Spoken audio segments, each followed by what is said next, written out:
Ang conventional corn production, hindi ka gagamit ng herbicide tolerant kasi GM yun eh. Ay ang conventional na pagtatanim ng mais, gagamit ka ng napakaraming tao sa weed management.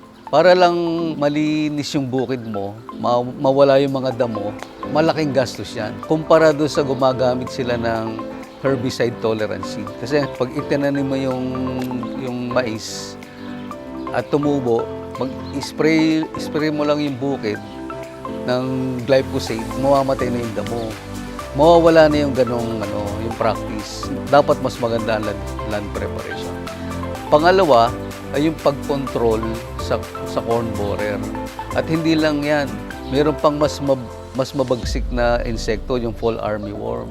Kasi wala silang built-in na panlaban dito sa mga insektong ito. Okay lang naman gumamit ng pesticide kung susundin mo yung kanilang mga protocol. Pero dagdag na dagdag na gastos. Safe talaga yon. Pero dagdag na abala yon sa magsasaka. Kumpara sa GM corn na wala na silang iintindihin. Kasi mismong yung halaman, may sarili na siyang panlaban sa insekto. Kaya gustong-gusto na nila itong mga product na to. Kasi nawawala na sa kanila yung pag-aalala.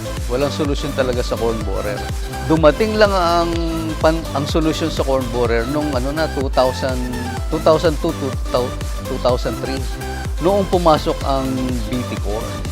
At yung BT corn, mula nang na-introduce sa Pilipinas, ang taas ng adoption ng mga farmers. Ang bilis na lumawak ang paggamit ng BT corn kasi yun lang ang naging solusyon sa corn borer. Ngayon, iba't ibang BT corn products na ang available. Mas mahal ang seed kaysa sa conventional.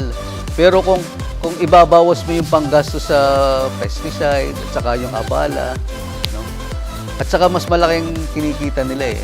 Kaya kahit mas mahal ang seed, suma total, mas malaki ang kita ng mga corn growers, ng mga corn farmers. Kaya bumabalik sila dito sa hybrid na BT corn. Tayo dito sa Pilipinas, considered leader tayo sa biotech policy. Not just in Asia, but in the world. Pero sa Asia, tayo ang advance, kasi tayo lang ang talagang malawak ang paggamit ng GM corn. Ang experience natin sa BT corn, ginagamit lang natin yan sa yellow corn or field corn, pang feeds. Pero sa totoo lang, kung ano yung safe sa livestock, ay safe din sa atin. Ay pwedeng gamitin yan sa sweet corn. At ang sweet corn, yun talagang directly kinukonsume ng tao. Malaki pa ring proportion yung galing sa labas. Pagka yan talagang binan nila, mawawala ng quality seeds na gagamitin ng ating mga farmers para mag-produce ng yellow corn or feed corn. Nasaan ngayon kukuha ang ating mga lures ng kanilang gagawing feeds? Kaya nakakatakot.